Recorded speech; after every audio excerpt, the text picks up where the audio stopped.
Hello children, how are you all? Now, see this picture. Can you match the object with its shadow? Yes? Try it once. Yeah, it's so fun, na? Okay. Have you tried all these hand gestures in the dark room? I used to do it when I was a child, right? It is fun to make such hand gestures. Please try it. Okay? Now, do you know why these shadows are formed? Shadows are formed when a solid object, that is opaque object, come in the way of a light. The shadow of that object is formed. Today we are going to read a poem called Shadow.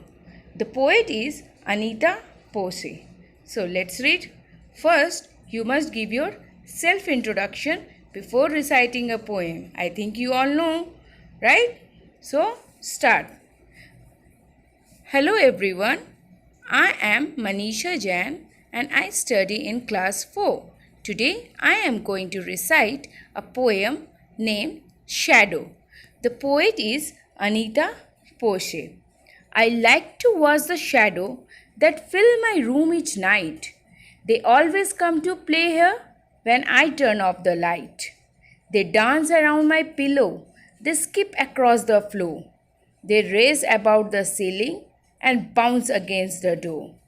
I wish I were a shadow, then I could play at night and dance around your pillow when you turn off the light.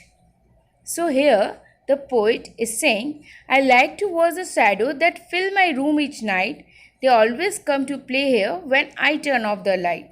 So the poet is saying that when she turns off the light, there a shadow comes that fills the room at night, and they always come to play in her room.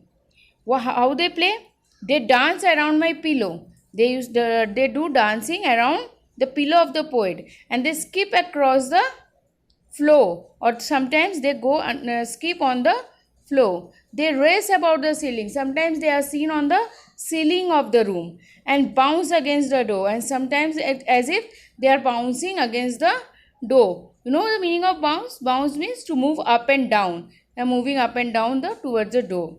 So the poet is wishing that if she would be a shadow, she could play at night and she could also dance around our pillow when we will turn off the light.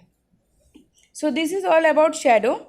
And you know, our shadow looks smaller in noon and it grows bigger in the evening. Why it's so? Because in the noon time the sun is exactly over the head of on our head. So the shadow becomes shorter, and when it is slanting, the sun is on giving slanting rays, the shadow become bigger.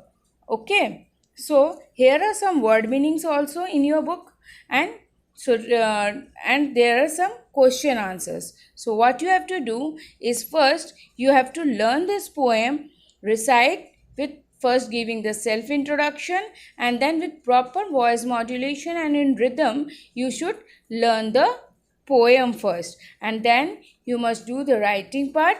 That is, you have to write the question answers given in the back of the exercise and in your notebook. Okay, thank you, take care.